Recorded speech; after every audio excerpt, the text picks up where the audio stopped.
மிக கனமழை காரணமாக இன்று தமிழகத்தில் 14 மாவட்டங்களுக்கு பள்ளிகள் மற்றும் கல்லூரிகள் விடுமுறை அளிக்கப்பட்டுள்ளது.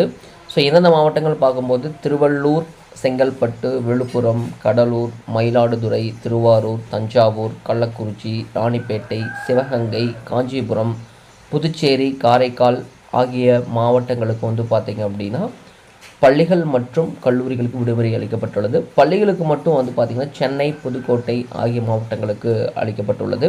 ஸோ இதுவரை 15 மாவட்டங்களுக்கு விடுமுறை அளிக்கப்பட்டுள்ளன. திருவள்ளூர், செங்கல்பட்டு, விழுப்புரம், கடலூர், மயிலாடுதுறை, திருவாரூர், தஞ்சாவூர், கள்ளக்குறிச்சி, ராணிப்பேட்டை, சிவகங்கை, காஞ்சிபுரம், புதுச்சேரி, காரைக்கால் ஆகிய மாவட்டங்களுக்கு பள்ளிகள் மற்றும் கல்லூரிகள். பள்ளிகளுக்கு மட்டும் இன்னும் சில மாவட்டங்களில் மழை பெய்து கொண்டிருக்கிறது. ஸோ அதன் காரணமாக விரைவாக மாவட்ட ஆட்சியாளர்கள் இதை கவனித்து விடுமுறை அளிக்கப்படுவதற்கான வாய்ப்புகள் மிக அதிகமாக இருக்கிறது. ஸோ அதை நம்ம ஈஸியாக அப்டேட் பண்ணுறோம். Stay tune.